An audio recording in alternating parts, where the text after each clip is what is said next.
Lors des événements tragiques du 17 octobre 1961, je me trouvais déjà incarcéré à la prison de Strasbourg. À l'époque, moi, avant mon arrestation, j'étais l'un des responsables de la Fédération de France du FLN. Donc on était en prison avec beaucoup d'Algériens d'ailleurs qui étaient dans cette prison de Strasbourg. On était plus d'une centaine par les Algériens pour dénoncer le couvre-feu raciste décrété par le préfet de police Maurice Papon.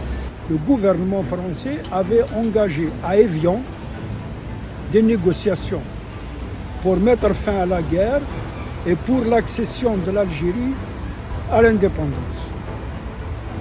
Son premier ministre de l'époque, Michel Debré, qui était un partisan farouche de l'Algérie française,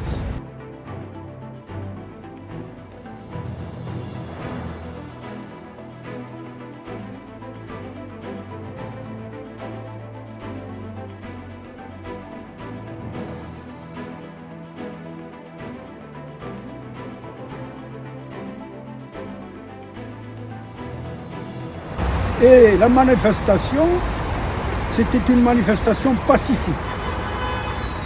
Les responsables du FLN qui ont préparé la manifestation ont donné des instructions pour que tous les manifestants, hommes, femmes et enfants, ne doivent avoir sur eux aucune arme, même pas un petit canif. La ville de Nanterre, qui n'est pas loin d'ici, on a même fouillé les Algériens, les responsables du FLN, ont procédé à des fouilles pour que personne ne puisse avoir une arme quelconque pour ne pas donner de prétexte à la police, aux forces de répression, de réagir contre la manifestation.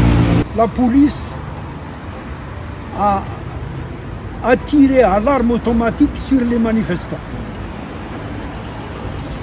Plusieurs d'entre eux sont tombés.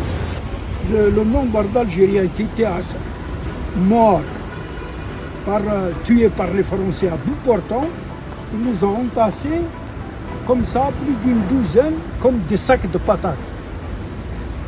Et il a dit par la suite, les fourgons sont venus, ils les ont mis dans les fourgons, et ils les ont jetés dans la Seine.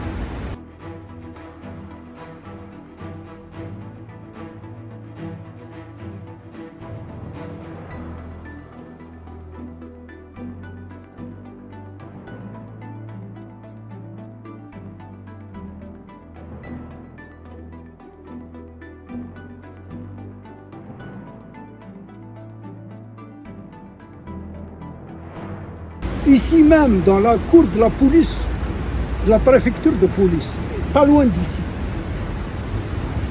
le préfet Papon, il avait réuni les officiers de police et il leur a donné tous les pouvoirs pour, après ces manifestations, après ces massacres, la Seine charriait des corps